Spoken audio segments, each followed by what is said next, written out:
இன்றைக்கி சமையல் முருங்கைக்காய், கத்திரிக்காய், மாங்காய் சாம்பார், அப்புறம் உருளைக்கிழங்கு கறி, கீரை கறி, அப்புறம் பொடலங்காய் கூட்டு, ரசம், தயிர், மாங்காய் ஊறுகாய், அப்பளம், இதுதான் மெயின் டிஷ்ஷு.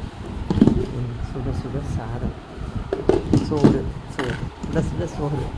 ஸோ இதுதான் இன்றைக்கி ஒரு சின்ன ஒருத்தர் கெஸ்ட்டு வந்திருந்தாங்க. அவங்களுக்கு வெஜிடேரியன் ஃபுட்டுங்கிறதுனால கொஞ்சம் வெரைட்டி ஒரு 3 வகை காய், அவ்வளோதான், பெருசாக ஒன்றும் இல்லை, பட் பண்ணியிருக்கேன். இதுதான் இன்றைக்கி நம்ம வீட்டு சமையல்.